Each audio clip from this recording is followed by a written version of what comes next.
बोलो जगदम्बे मात की जय। श्री हरि ओम परमात्मा ने नमः। श्रीमद्वैपायन मुनि वेद व्यास प्रणीत महाभागवत देवी पुराण 11वां अध्याय। त्रिदेवों द्वारा जगदम्बिका की स्तुति करना। देवी का भगवान शंकर को पार्वती रूप में पुनः प्राप्त होने का आश्वासन देना, छाया सती की देह लेकर शिव का प्रलयंकारी नृत्य करना, भगवान विष्णु का सुदर्शन चक्र से सती के अंगों को काटना और उनसे 51 शक्ति पीठों का प्रादुर्भाव। श्री महादेव जी बोले, इस प्रकार यज्ञ के संपूर्ण होने पर सती के वियोग से दुखी शिव साधारण मनुष्यों के समान बार बार रुदन करने लगे। तब ब्रह्मा और विष्णु ने उन भगवान शिव से कहा, महाज्ञानी, आप अज्ञानी के समान मोहग्रस्त होकर क्यों रुदन कर रहे हैं? वे देवी जगदम्बा तो सनातन पूर्ण ब्रह्म स्वरूपा है। वे ही महाविद्या हैं, समस्त विश्व की सृष्टि करने वाली हैं और सर्व चैतन्य स्वरूपिणी हैं, जिनकी माया के प्रभाव से संपूर्ण संसार तथा हम सभी विमोहित हैं। उनके द्वारा शरीर छोड़ने की बात तो भ्रांतिपूर्ण विडंबना ही है। प्रभु महेश्वर, जिनकी कृपा से आप मृत्युंजय हैं, उनकी मृत्यु तो वास्तविक नहीं है, यह भ्रम मात्र ही है। हम तीनों पुरुष ब्रह्मा विष्णु महेश भी उन्हीं के स्वरूप हैं। इस बात से अर्थात भगवती को मृत मानकर प्राकृत पुरुष की भांति विलाप करने से आप ही की निंदा ध्वनित होती है, उनकी नहीं। परमेश्वर, उन भगवती की निंदा घोर पाप को उत्पन्न करने वाली है। जिसके द्वारा इस प्रकार का पाप होता है, उसका वे निश्चय ही त्याग कर देती हैं।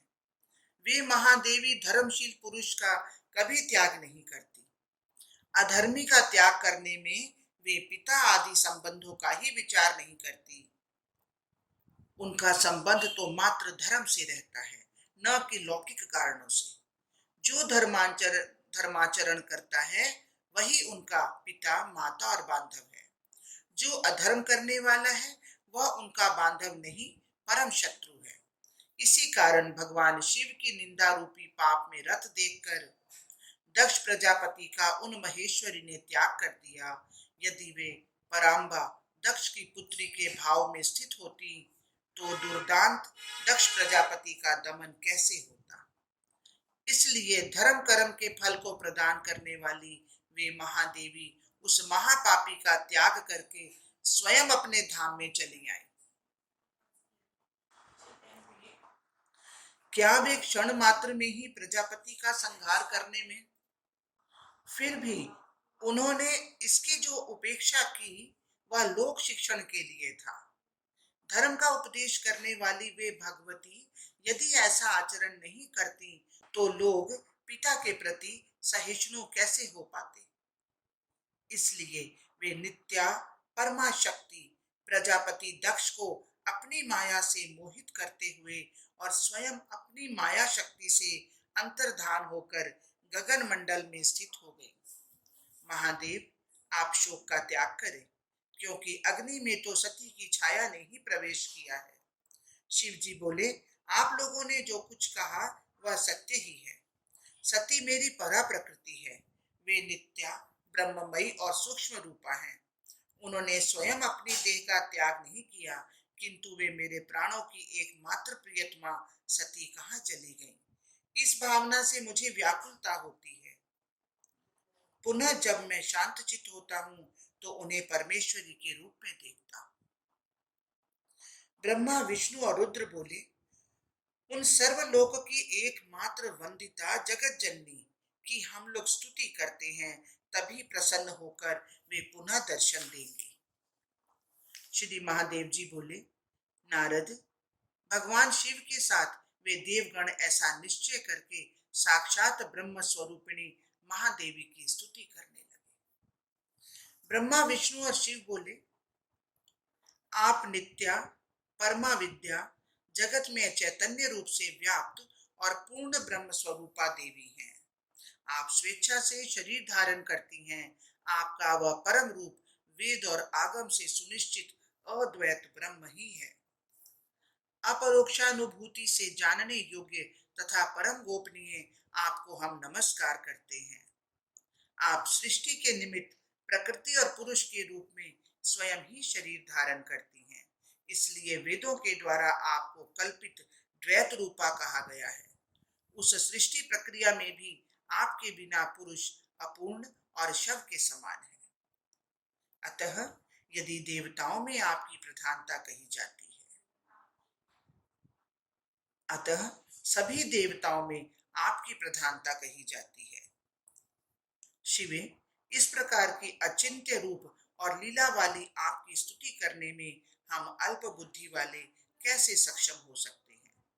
आप स्वयं स्वेच्छा से हमारी सृष्टि और संहार करती हैं, इसलिए इस त्रिलोकी में आपकी स्तुति करने में कौन समर्थ है। सभी ज्ञानी जन भी सामान्य मनुष्यों की भांति आपकी माया से मोहित हैं, तो हम आप परमेश्वरी की वंदना करने में कैसे समर्थ हो सकते हैं। आप ही हमारी चेतना, बुद्धि और शक्ति हैं। आपके बिना हम सभी शव की तरह हैं, अतः हम आपकी स्तुति कैसे करें। आप त्रिगुणात्मक बंधन से बांधकर अपनी माया से अज्ञानियों की भांति हमें भी भ्रांत कर रही हैं।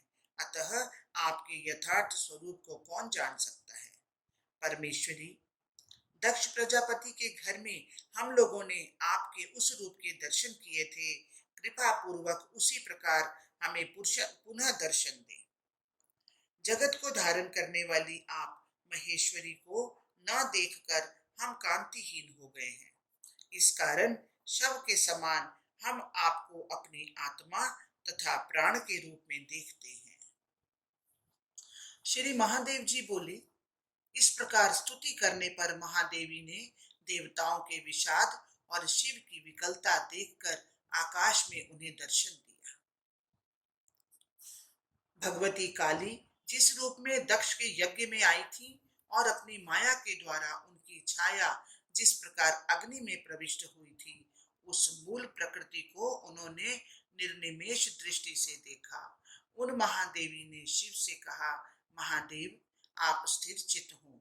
मैं स्वयं हिमालय की पुत्री बनकर तथा मैना के गर्भ से जन्म लेकर पुनः आपको प्राप्त करूंगी। यह मैं आपसे सत्य कहती हूँ। महेश्वर, मैंने आपका परित्याग कभी नहीं किया। आप ही मुझ महाकाली के हृदय स्थान और परम आश्रय हैं। इसी से आप जगत संहारक महाकाल कहे जाते हैं। आपने प्रभुता के अभिमान से मुझे जो कुछ कहा था, उसी अपराध के कारण मैं आपकी साक्षात पत्नी के रूप में कुछ समय तक नहीं रह सकूंगी। शिव, आप शांत चित्त हो जाए। शंभो, मैं एक उपाय बताती हूँ, उसे ही आप संपन्न करें, तब निश्चय ही आप मुझे पहले से भी अधिक सुंदर स्वरूप में पुनः प्राप्त करेंगे। महेश्वर, शिव, दक्ष की यज्ञाग्नि में मेरे जिस छाया शरीर ने प्रवेश किया था, उसे सिर पर लेकर मेरी प्रार्थना करके आप इस पृथ्वी का भ्रमण करें। वह मेरा छाया शरीर अनेक खंडों में होकर इस पृथ्वी पर गिरेगा और उस स्थान पर पापों का नाश करने वाला महान शक्तिपीठ उदित होगा। जहाँ योनि भाग गिरेगा वह सर्वोत्तम शक्तिपीठ होगा। वहां रहकर तपस्या करके आप मुझे पुनः प्राप्त करेंगे। मुनि श्रेष्ठ, ऐसा कहकर और महादेव को बारंबार आश्वासन देकर वे देवी अचानक उसी क्षण अंतर्धान हो गई। मुनि, ब्रह्मादि श्रेष्ठ देवगण अपने अपने लोकों को चले गए और शिवजी पुनः दक्ष के घर में आकर प्रिय, सती, सती ऐसा कहते हुए सामान्य जन के समान रुदन करने लगे। यज्ञशाला में प्रवेश करके उन्होंने सती के छाया शरीर को देदीप्यमान देखा। वह शरीर भूमि पर स्थित था, नेत्र मुंदे हुए थे और सभी अंगों में परिपूर्ण था। सती की उस छाया को सहज भाव में सोई हुई सी देखकर शोक से व्याकुल हृदय होकर शिव जी ने इस प्रकार कहा, सती, मैं तुम्हारा पति शिव तुम्हारे पास आया हूं। तुम उठो, पहले की भांति मुझसे वार्तालाप क्यों नहीं कर रही हो। अपराधी मुझे एवं दक्ष को शोक के महासमुद्र में गिराकर अपनी माया से हमें मोहित करती हुई तुम स्वयं अंतर्धान हो गए। अब मैं अपनी एकमात्र तुझ प्राण प्रिया का त्याग कभी नहीं करूंगा। प्रसन्नता पूर्वक तुम्हें लेकर मैं कितने दिन घूमता रहूंगा। मुने, इस प्रकार साधारण मनुष्य की भांति बहुधा विलाप करते हुए शिव जी ने अपनी भुजाओं से सती के छाया शरीर का आलिंगन करते हुए उसे सिर पर उठा लिया। शंकर जी सती के उस छाया शरीर को सिर पर रखकर अत्यंत प्रसन्नता पूर्वक धरती पर नाचने लगे। ब्रह्मा आदि सुरश्रेष्ठ तथा इंद्र के नेतृत्व में अन्य देवगण इस अपूर्व दृश्य को देखने अपने अपने रथों में बैठकर आकाश में आ गए। दसों दिशाओं में सम्यक पुष्प वृष्टि होने लगी। तदंतर सुशोभित जटाओं वाले प्रमथ गण मुखवाद्य बजाने लगे और नाचने लगे। चारों ओर नाचते हुए शिव जी सती के छाया शरीर को कभी सिर पर, कभी दाएं हाथ में, कभी बाएं हाथ में, कभी कंधे पर और कभी प्रेम पूर्वक वक्षस्थल पर धारण कर अपने चरण प्रहार से पृथ्वी को कंपित करते हुए नृत्य करने लगे। चंद्रलोक में स्थित चंद्रमा उनके ललाट पर तिलक के समान सुशोभित होने लगा। नक्षत्र मंडल दे दीप्यमान जटाओं में गुंथ गया और सूर्य लोक में स्थित भगवान भास्कर उनके कंठाभरण बन गए। महामुने, कच्छप और शेषनाग उनके चरणाघातों से पीड़ित होकर धरती छोड़ने को उद्यत हो गए। अत्यंत वेग पूर्वक नृत्य करने से प्रचंड वायु बहने लगी, जिसके कारण सुमेरु आदि बड़े बड़े पर्वत वृक्षों के समान कांपने लगे। इस प्रकार चराचर जगत को क्षुब्ध करते हुए और सती के छाया शरीर को सिर पर धारण किए हुए नटराज शिव संपूर्ण पृथ्वी पर घूमते रहे और वे प्रसन्नता पूर्वक मन में ऐसा सोचने लगे, सती तुम मेरी पत्नी हो, इसलिए मैं लोक लाज छोड़कर तुम्हारी छाया को सिर पर ढो रहा हूं। यह मेरा अहोभाग्य है। इस प्रकार अपने भाग्य की सराहना करते हुए शिव जी आनंद मग्न होकर पुनः पुनः नृत्य करने लगे। इससे सारा संसार अत्यंत क्षुब्ध हो गया। पक्षीगण मृतक के समान हो गए और लोग अकाल प्रलय की कल्पना करने लगे। ब्रह्मा जी की आज्ञा से ऋषिगण महान स्वस्ति वाचन करने लगे। देवताओं को चिंता हुई कि यह कैसी विपत्ति आ गई। वे सोचने लगे कि अब संसार की रक्षा का कोई उपाय नहीं दिखता। इस दक्ष ने शिव जी से द्वेष करने के कारण ऐसा कुयज्ञ आरंभ किया जिससे यह संसार सहित हम सब का नाश हो जाएगा। विघूर्णित नेत्रों वाले सर्वसमर्थ शिव जी तो आनंद से मतवाले होकर सृष्टि पर आई इस विपत्ति का विचार नहीं कर रहे।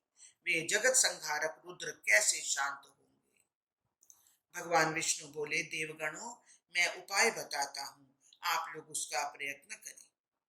महादेवी ने पहले ऐसा कहा था कि सती का छाया शरीर भूतल पर अनेक खंडों में निश्चय ही गिरेगा और जहां जहां इस देह के खंड गिरेंगे उन उन स्थानों पर शक्ति पीठ रूपी पुण्य तीर्थ का उदय होगा। उन देवी ने जो कुछ भी कहा है वह कभी असत्य नहीं होगा। सती का छाया शरीर भूतल पर अवश्य गिरेगा।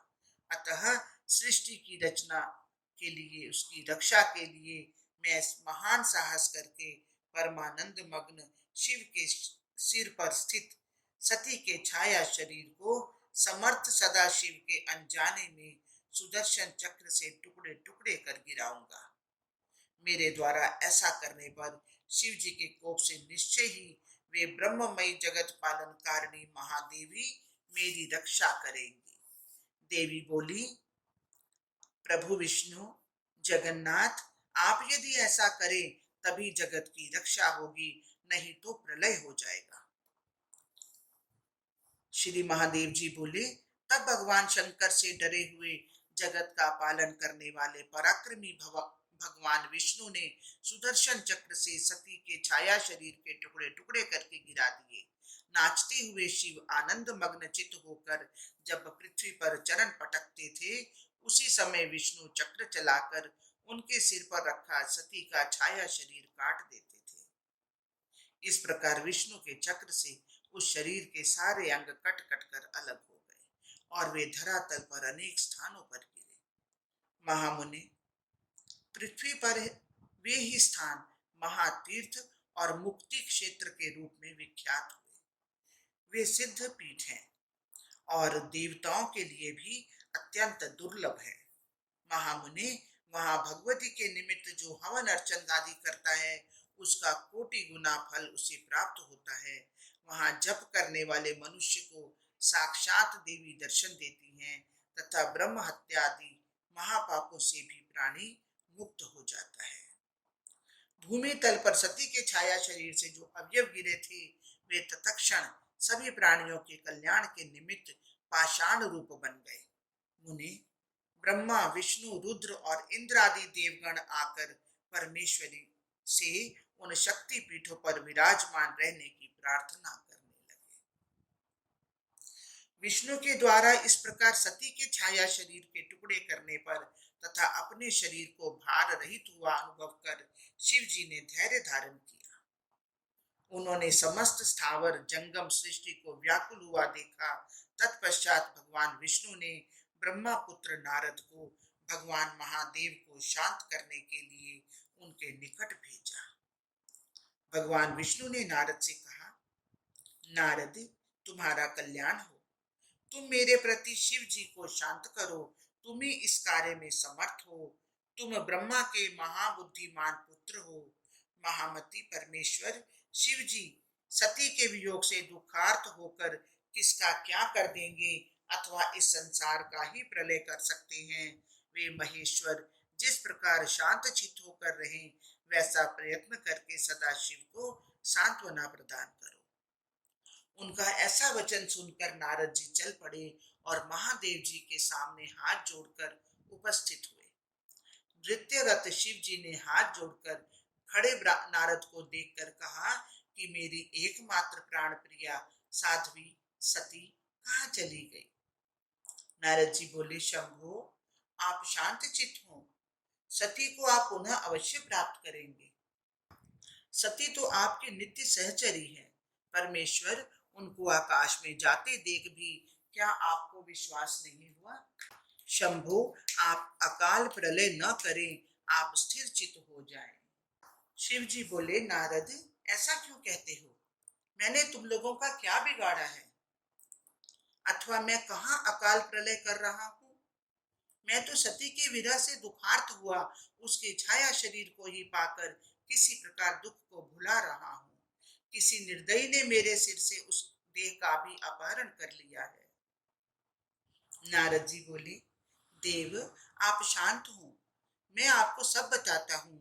महादेव, आप हम पर प्रसन्न हो और अपना यह प्रलयंकारी नृत्य बंद कर दें। आपके इस नृत्य से पीड़ित हुई पृथ्वी भी डूब रही है। सभी पर्वत चलायमान हो गए हैं और देवगण स्वर्ग छोड़कर चले गए हैं। देव, असुर और मानवों की यह सारी सृष्टि नष्ट हो रही है। आपको अपने द्वारा उपस्थित यह प्रलय दिखाई नहीं दे रहा। प्रभु, इस तांडव नृत्य के बहाने आप सृष्टि का नाश करने को क्यों उद्यत है? जो अपने लक्ष्य का ही विनाश कर दे, ऐसे कर्म का क्या प्रयोजन? त्रैलोक्य के पालन करता भगवान विष्णु ने इस अद्भुत विपत्ति को देखकर आपको सांत्वना देने के लिए ही सुदर्शन चक्र धारण करके उससे सती के छाया शरीर को धीरे धीरे काटा। प्रभु, उस देह के खंड पृथ्वी तल पर जहां तहां गिरे, उन उन स्थानों पर काम रूप आदि महाशक्ति पीठ अवतरित हो गए। आपने जब जगत जननी की आराधना की थी तब उन्होंने पहले ही यह बात कही थी कि मेरा यह शरीर पृथ्वी तल पर अनेक खंडों में गिरेगा जहां मेरे प्रसिद्ध महापीठ उदित होंगे। इसलिए भगवान विष्णु ने ऐसा किया। सदाशिव, आप शांत हो। श्री महादेव जी बोले, नारद के ऐसा कहने पर भगवान सदाशिव ने नृत्य को त्याग कर बार बार निश्वास छोड़ते हुए कमलापति विष्णु को शाप दे दिया। मेरे शाप के कारण निश्चय ही विष्णु को धरती पर मनुष्य का रूप धारण कर त्रेता युग में सूर्य वंश में जन्म लेना पड़ेगा।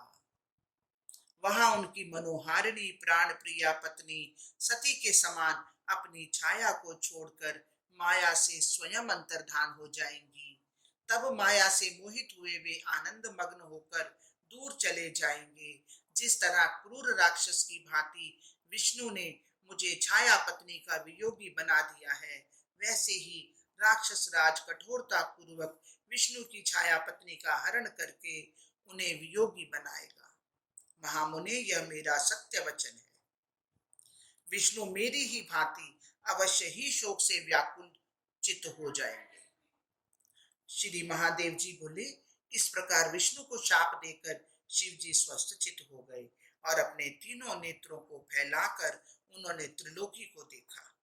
कामरूप देश में सती के छाया शरीर का योनि भाग गिरा देखकर शिव जी क्या काम से व्याकुल एवं उत्कंठित हो गए और उन्हें रोमांच हो आया।